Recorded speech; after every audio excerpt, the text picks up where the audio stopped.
እዚ አገልግሎት ድምጽ ሰላምናዩ አገልግሎት ሬዲዮ ሰላምና ኩሉ ጊዜ ምሽት ካብ 8 ፈረቃን ክሳብ ሰዓት 9 31 ሓጺር ማዕበል ይፍኖ ሎምውን መጽሐፍ ቅዱስ ብሬዲዮ ዝብል መደብ ሒዝና ቀሪብና ኣሎና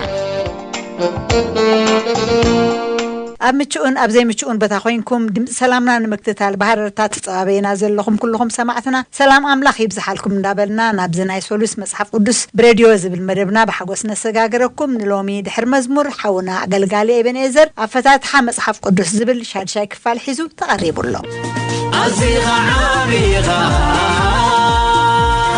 ولادتي بالكا سوفان من قصتها نسخاي خابويتا يا ملكان تمساساني يا ملكان توداري يا ملكان تمساساني يا ملكان تمساساني يا ملكان توداري يا ملكان تمساساني يا ملكان نسينا يملكر كان ودادرنك نصوم باي البوز مسلنا عخا عسيس الصبرق برقر معها نعخا مسمن كان مساس لك عزيغا عابيغا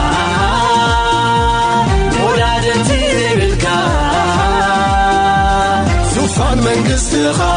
حكيت العنان زغنت نسخاي خابويتا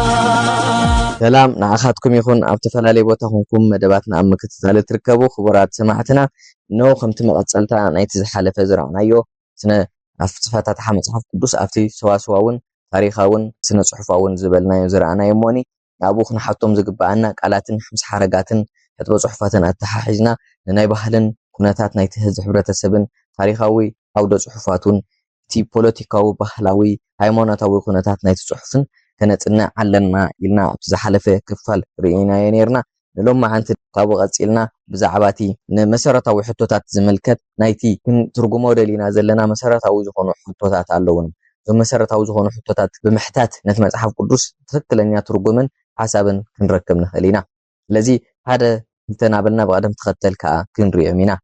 في قدامي منيو نزبل حطوي مالت نتصحفي منيو ويد ما تبقى له منيو زبلي ስለዚህ ዝዛረብ ዘሎ ሰማዕትኸ መንዮም ንዝብሉ ሕቶታትውን መስኡኽና ሓትት ይግባእ ስለዚህ መኒ ተዛሪብዎ መኒ ጽሒፍዎ ወይ መኒ ኣብ ቀዳማይ ተዋሳኢ ዘሎ መኒ ኸ እቲ ዝሰምዕ ዘሎ ክንብል ኣገዳሲ እዩ ንምንታይ ገለ ጽሑፋት ንህዛብ ይጽሓፍ ገለ ጽሑፋት ንነገስታት ይጽሓፍ ገለ ጽሑፋት ንህዝቢ ኣምላኽ ይጽሓፍ ገለ ጽሑፋት ንኣረማውያን ይጽሓፍ ስለዚህ ነፍስ ወከፍ ጽሑፍ ንመን ተጻሒፉ መንከ ጽሒፍዎ እቲ ጸሓፊ እናበልና ከነጽንዕ ይግበአና እዚ ምፍላጥና ድማ ነቲ ትርጉም ኣዚና ንቐርብ ወይ ኣዚና ንቕልጥፍ ከም ዘለና እዩ ዝሕግዘና እቲ ጽሑፋት እቲ ካልኣይ ሕቶ እቶም ገጸ ባህርያት መን እዮም ማለት ብኣወንታ ድዮም ተገሊጾም ዘለዉ ብኣሉታ ድዮም ተገሊጾም ንሓደ ወገን ኣግልል ኣቢሉ እቶም ካልኦት ግና ኣቐረብ ኣቢሉ ድዩ ገሊጽዎም ዘሎ በይናይ መንገዲ ገሊጽዎም ዘሎ ስለዚህ እቶም ኣብኡ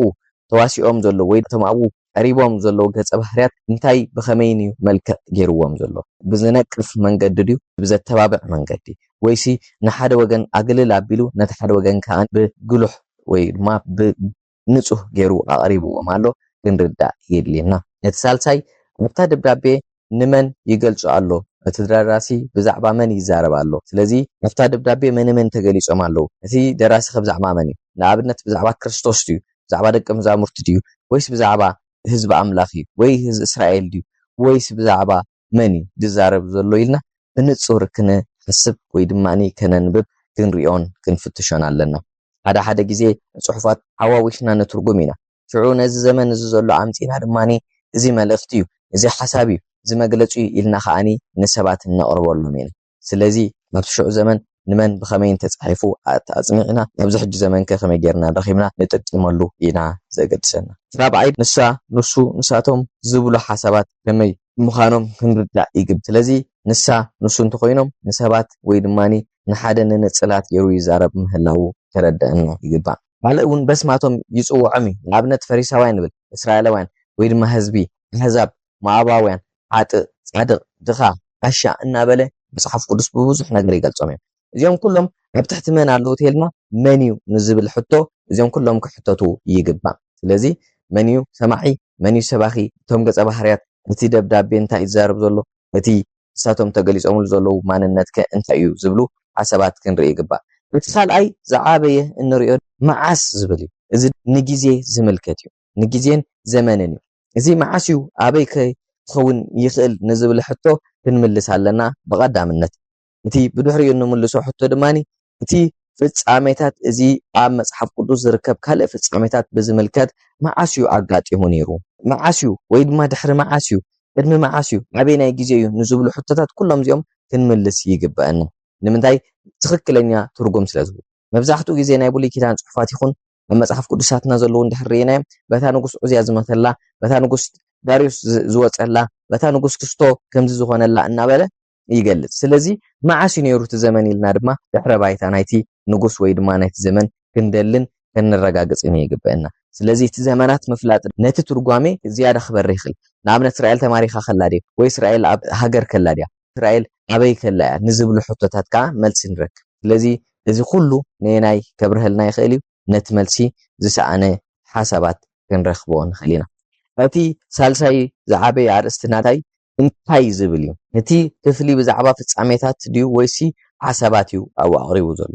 ማለት እተፈጸሙ ዘጋጠሙ ድዮም ወይሲ ንኸየጋጥሙ ዝወሃቡ ዘሎ መምርሕን ሓሳባትን መውርዳእ የድልየና ፍጻሜታት እንተኮይኖም ኩሎም እቶም ዝተፈጸሙ ዘሎ ፍጻሜታት እንታይ ምዃኑ ምትንታን ወይ ምዝርዛር የድልየና ስለዚ ፒሮናን ወረቐትና ንሒዝና ነፍሲ ወከፍ ክንጽሕፎም ይግባእ እዩ እቶም ፍጻሜታት እንታይ እዮም መን እዩ ኣብኡ ነይሩ እንታይ የጋጢሙ ኢልና ካልእ ቅድምን ድሕርን እቲ ኣብቲ ክፍሊ ዝተገሊጹ ዘሎ ፍጻሜታት ኩሉ እንታይ ክንገብሮ ይግባእ ክንጽሕፎም ክንትንትኖም ይግባእ ቅድሚ እቲ ኣጋጢሙ ዘሎ ፍጻሜ እንታይ እዩ ነይሩ ቅድሚኡ ስለዚ ናብዚ ውሳነ እዚ ወይ ናብዚ ደረጃ እዚ ከብፅሖ ዝኽኣለኸ እንታይ እዩ ብምባል ኣረጋጊጽና ክንጽሕፍን ክንምዝግብን ክንርዳእና ኣለና እቶም ፀገማት ማለት እቶም ኣብኡ ተፈጢሮም ዘሎ ፍጻሜታት ጉዳያት ደራሲ ፍታሕ ሂብዎም ድዩ ወይስ ከም ዘለዎም ነቶም ጉዳያት ኣልዒሉ ይገዲፍዎም ዘሎ እዚ ድማኒ ሓደ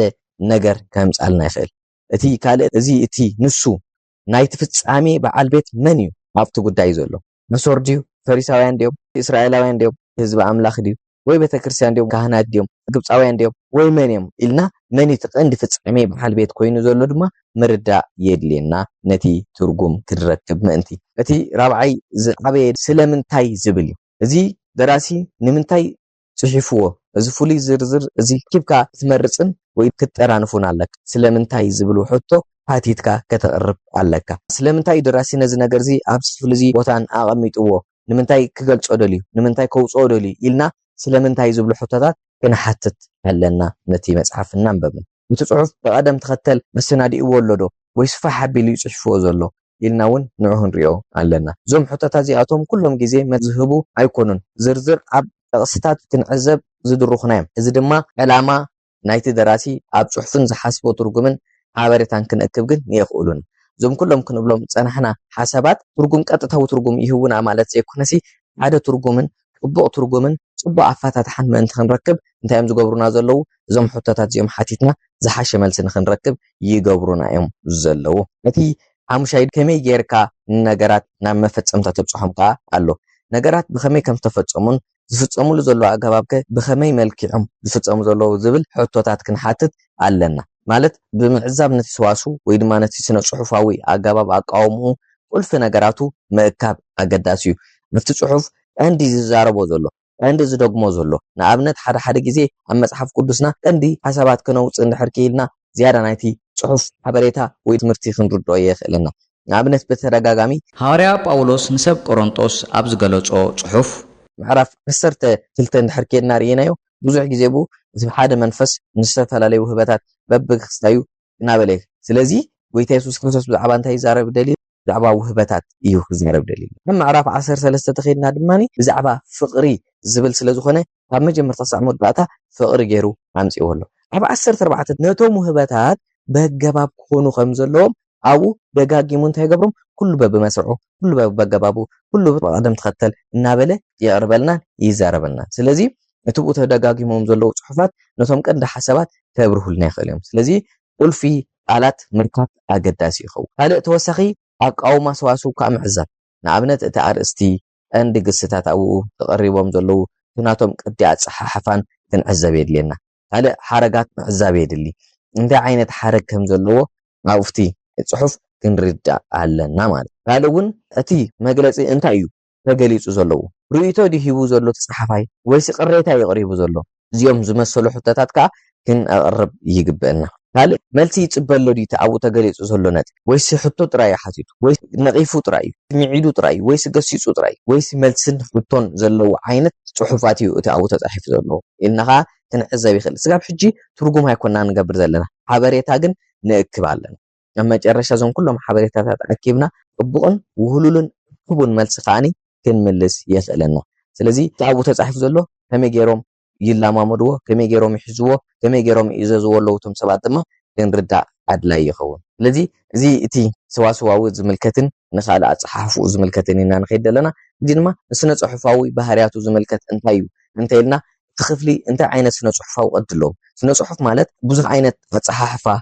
قومة نايت صحف علو إنان لنا قالتهم عينة سنة صحف نعبنت بترخاو مالك دي قريبو زلو كم تاريخ كيرو بنباب مالك دي قريبو زلو ويسي بملأخت مالك يقريبو زلو بقد ممالك دي بقبو صحف نبلوم ديهم ويسي بسد صحف سبهالو ديهم بمثالين تنصواياوي مالك عندي ويسي بتصولوت ديهم انتايو يقريبو زلو تصحف سلازي إذا كنردو يقبرنا نتو صحف بيناي مالك كن ترجمون بيناي مالك غيرنا كنقربون كم نخيلكا يرد عنا وي فرق معرف نايتي نخدو زلنا ناي مترجم منجدي كملسلنا كقربلنا يخيل معناتيو اتي كاله اقاوما نايت خفلي انت عينت نابنت على تاريخ استمر كسدي ويس اب جغرافي استمر كسدي ويس نفسنا حسابي تمركيسو زلو تصح اما صحف قدسنا قال مس تاريخ استاساسرو كناتات يمص اسرائيل ملكتاتنا غبره وي ندحريتنا تملسه اب قال يجي خا جغرافيكاو ነገር يمص جمال بعين مرفق تحلف اسرائيل ديبه زبلو جغرافيكاو ዝኾኑ መንገድታት ካኒ يمصلنا اب قال يخاسنا حساباوي ዝኾነ ኣብነት ግብሪ ንቄሳር ክንከፍል ግቦ ዲዩ ምስበሉ ስና حساباوي ነገር እቲ ገንዘብ አርኤኒ ናይ ዝምስልን ስምን ናይ መኒ ናይ ቄሳር ፖለቲካ ይኮነን ጂኦግራፊካዊ ይኮነን ታሪኻዊ ይኮነን እዚ እንታይ ዳይ ስነ حساباوي ነገር ዩ ዘቅርቦ ዘሎ እዚ صح ቁልፊ ቃላት ዝበልናይ ሓረጋትን ቁልፊ ቃላትን ካብ ኣብተም ስነ ጽሑፍ ደራሲ ክብሎ ደሊ ዘሎ ወሳኒ ዝኾነ ቃላት ወይ ድማ ሓረጋት እንታይም እዞም ሓረጋት እዚኣቶም ይደጋግሞም ኣሎ ዲ ወይሲ ሓንሳ ኢልዎም ይሓሊፍዎም ዘሎ እዚ ሁሉ ነቲ ናይ ደራሲ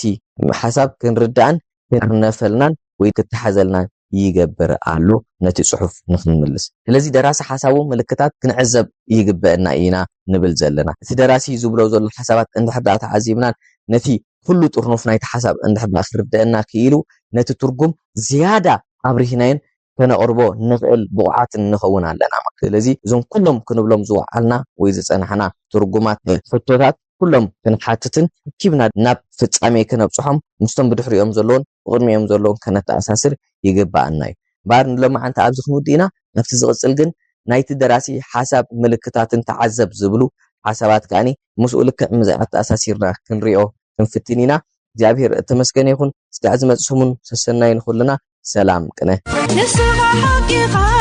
ብኩሉ ወገንካ ፍጹም ዘይትዳሉ ኩሉ ስራሕካ ኣባኻ ዓመፃ የኮንዎ ኣምላኽና ቅኑዕ ፈራዲኻ ንስኻ ጎይታና ኣዚኻ ዓቢኻ ወላደቲ ዘይብልካ ዙፋን መንግስትኻ ሓቅን ቅንዕና ዝኾነ ንስኻ ኢኻ ጎይታ አንተ ኩሉ ትኽእል እግዚአብሔር ኣምላኽና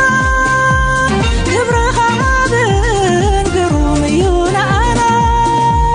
ስለዚ ንዝምር ነመስግን ንዓኻ ኩሉ ክብሪ ክትወስድ ብቑዕ ኢኻ ንስኻ ኣዚኻ ዓቢኻ ወላደቲ ዘይብልካ ዙፋን መንግስትኻ نسخاي خاقويتا عزي زفرت عينت نفتا نمسر زي بلو تغور قرماخا عزتك كل جيزي ملو بمسكنا نأخذ ودادر ينهون وأملكنا مس أقل دم سلامنا يخم زلكم نفكركم سمعتنا أسأب بالنا دم تحونا أقل قال تمسجن بتخطط على زقرب زلو دانيال أوت نايت أولو السبز بالشارشة كفال حزو تقريب له حبير ناس كنا كتاتل عزيغة عريغة ولادتي بالكا سوفان من قصتها حكيت إننا زخوني نسخاي خاقويتا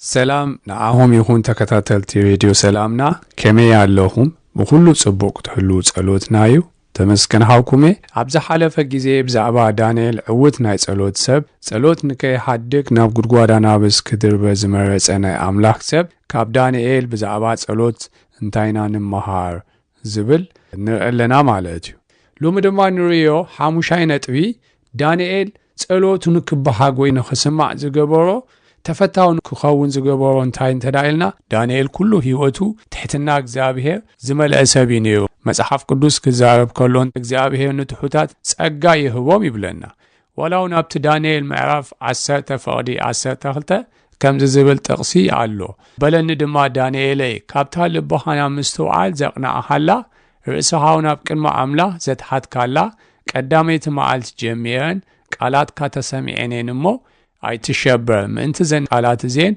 مصيلو يبل اتملع دانيال كزاربو خلو كابتا قداميت معالتي ጸሎት ካንታይ ኮይኑ ተሰሚዒ ስለምንታይ እንተዳይልና ናምስቱ አልዘቅና አሐላ ርእስ ኻውን አብቅን ማአምላ ስለዘትሐትካ ይብል ንልቡ ብምስቱ አልን ንርእሱ በትሕትና ክነብር አብቅን ማአምላ ዝወሰነ ሰብ ኩሉ ጊዜ በሰንከቲ ዘሪዮ ዝነበረ ጥበብ በቶምሹ ዝነበሩ ነገስታት ክብሪ ወሃቦ ነይሩ ንሱ ግነት ክብሪ ኩሉ ጊዜ ናብ እግዚአብሔር ገጹ ይዝወስዶ ነይሩ ንአምላኽ ድማ ከኽብሮ ኸሎ ነይሩ ናይ ዳንኤል ህይወት በሐጺው ተዳ ገሊጽናዮ ተሪናዮ በጸሎት በመእዛዝ ንአምላኽ በመውፋይ አብ አምላኽ በመወካል በዘን አብታህቲ ተዘርዝረን ዘለው ነጥብታት በባሃደ ክንሪዮይና መጀመሪያ ግን መጽሐፍ ቅዱስ ብዛባ ተሕትና ዘለው ሰብ ባህሪያቱ እንታይ ከም ዝመስል ክነግረና ሆሎ አደ አባት ሐሙሽ ነጥቢ አብዚ ጽሒፈለሁ በባሃደ ክንሪዮኒና መጀመሪያ ተሕትና ዘለው ሰብ ባህሪያቱ እንታይ ዝመስል ንምንታይ ነዝ ዝብል ዘለኹ ንሕና ሐቀኛ ካብ አምላኽ ዝኾነ ተሕትና ኣብ ልብና አሎዱ የለን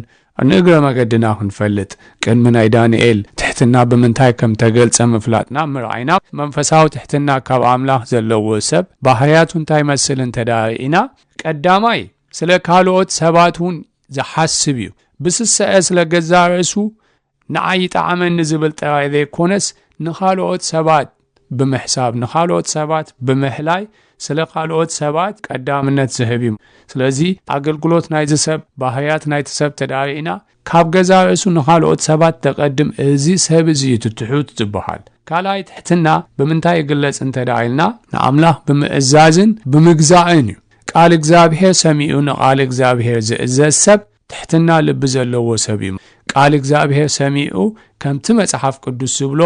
ከምኡ ንነብሱ ዘረሰብ እዚ ናይ በሐቂ ትሕትና ዘለዎ ሰብ በንጻው ድማ ንቃል እግዚአብሔር ሰሚዑ ንቃል እግዚአብሔር ረጊጹ ዝኸይድ ንቃል እግዚአብሔር ዘይእዘዝ እንታይ ዓይነት ሰብ እንተዳይልና ትሕትና ዘይብሉ ትር ልብ ዘለዎ ሰብ ማለት እንደገና ትሕትና ድማ በምንታይ ግለጽ እንተዳይልና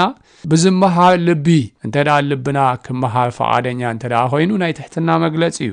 ናምነት ጌታ ኢየሱስ ክርስቶስ ማቴዎስ 11:29 ታይሉ አቡ ተዛሪቡሎ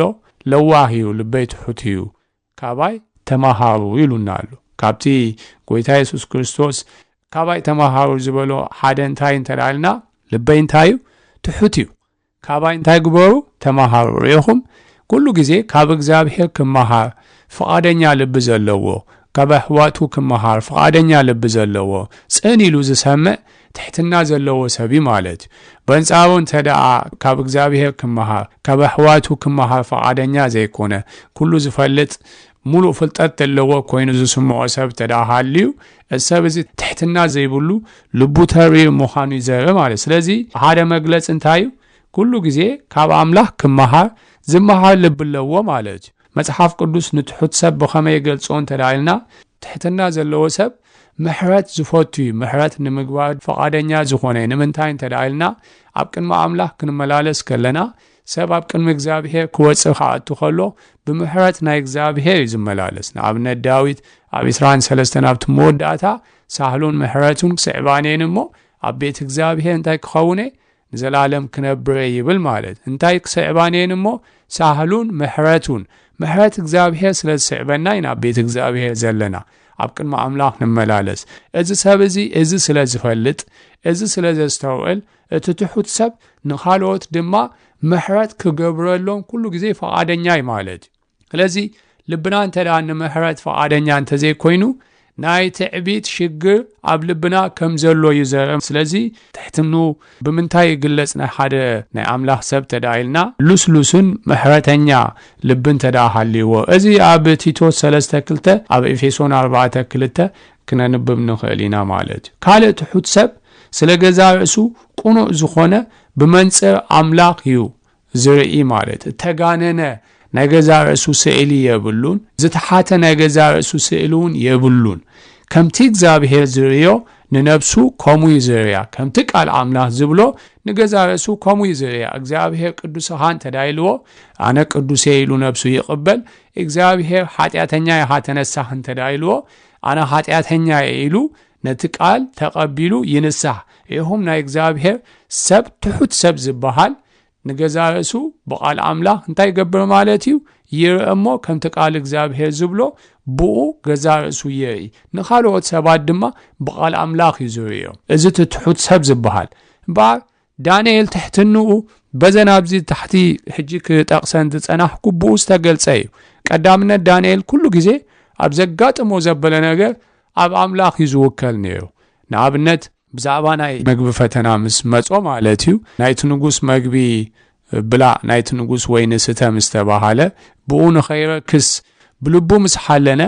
ዝገበሮ ነገር እንታይ እንተዳልና ኣብ ኣምላኽ እምነት ነይርዎ ማለት ኣብ ኣምላኽ ተወኪሉ ጥረታት እናበልዐ ምናልባሽውን ኣሕምልቲ እናበልዐሲ ካብቶም ካብ ንጉስ መግቢ ዝተሰርዓሎም ናይቲ ንጉስ ዝበልኦ ዝነበረ ስጋን ካለ ነገርን ካብኦም ከብዘይ ሓመቕ እግዚአብሔር ከጸብቆ ከም ዝኽእል ጥዑይ ከም ዝገብሮ ከም ዝኽእል ኣእምሮ ከም ዝባረኸሉ ከም ዝኽእል ኣብ እግዚአብሔር እምነት ከም ዝነበሮ እዚ ንርኢ ማለት እንደገና ድማ እቲ ንጉስ ነቲ ሕልሚ ንገሩኒ እቲ ሕልሚ እንታይ ዝረሳእኽዎ ሕልሚ ኣምጽዎ ወይ ድማ ክቐትለኩም ይኽብሎም ከሎ እግዚአብሔር ነቲ ነገር ከምጻሉ ከም ዝኽእል ክገልጸሉ ከም ዝኽእል ተኣሚኑ ምስ ይዕረክቱ ኮይኑ ገጽ እግዚአብሔር ክልምን ከሎ ገጽ እግዚአብሔር ክደሊ ከሎ ኣምላኽ ድማ ብጸሎት ነቲ ሕልምን ራእይን ትርጉሙን ክነግሮ ከሎ ንርኢ ስለዚ ዳንኤል ስለምንታይ ዝጽሊ ነይሩ እንተዳኢልና ኣብ መዓልቲ 3 ግዜ እንታይ ገበር ነይሩ ይጽሊ ነይሩ ይብለና ንምንታይ ከምኡ ዝገበር ነይሩ እንተዳኢልና ልቡ ትሑት ስለ ዝኾነ ኩሉ ግዜ ትውክልቱ ኣበዩ ኣብ እግዚአብሔር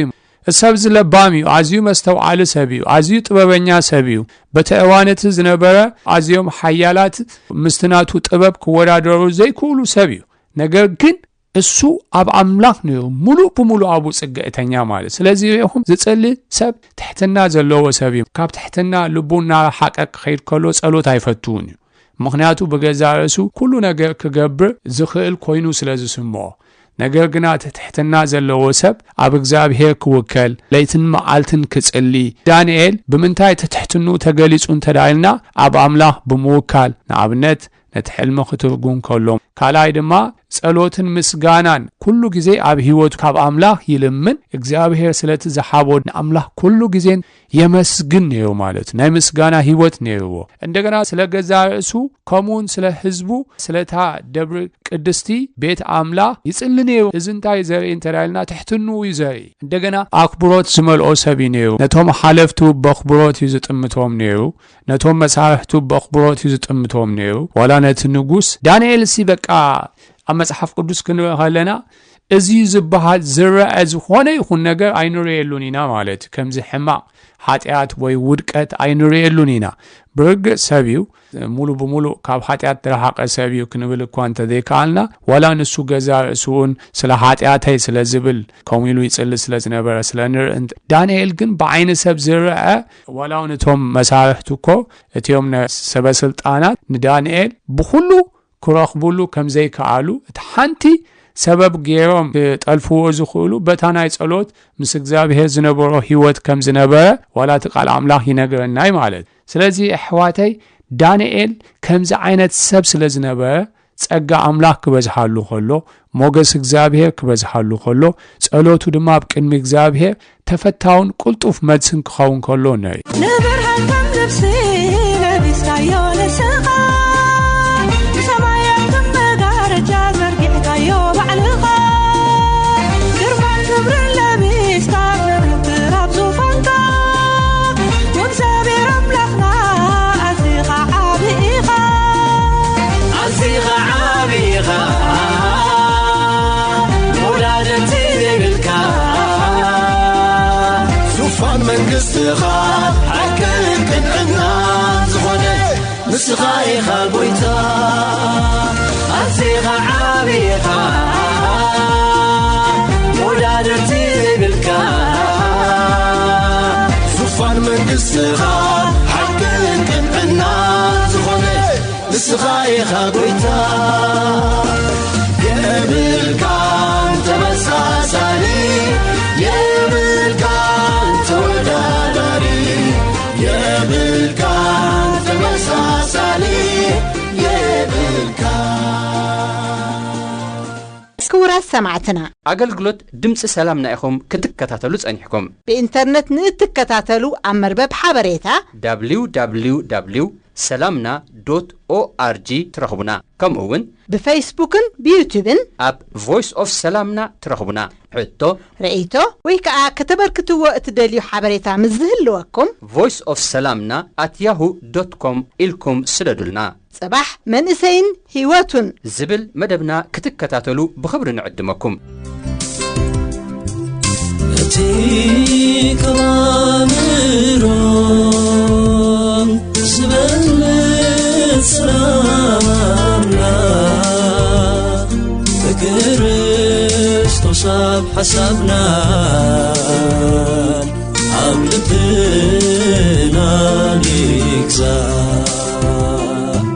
አምላክ ከረማዩ ነመስማዕ ምድጋፍ ልብና ቡነፍስስ ነፍስና ንኽትዓርፍ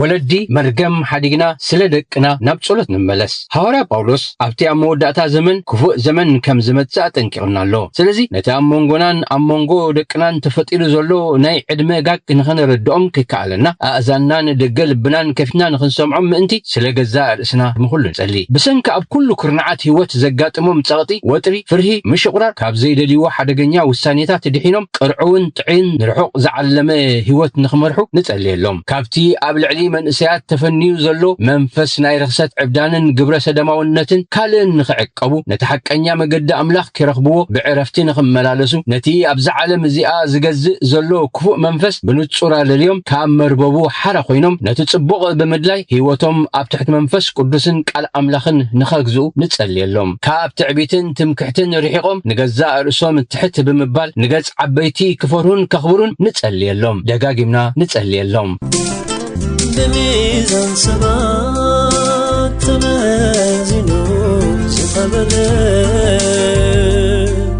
بسمي طرناقوا لبنا انتقسله እግዚአብሔር ግን يحلي ربيو ስለዚህ نحاليوتنا نوديكونابو ስለዚህ ንጾርና ንድርብናቡ ስለዚህ ንሓልዮትና ነውድኮናቡ ስለዚህ ንጾርና ንድርብናቡ سلام هوتنا زرق معبلات مسعفر وتارخيبو عساباتنا خسر اكزيابهر قن لهوتنا خدر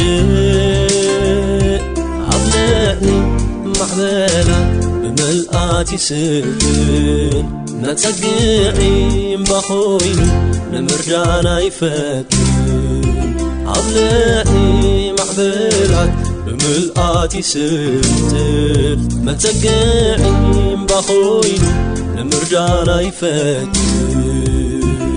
اتي كمان رام زبلت سلامنا كريستوس حسبنا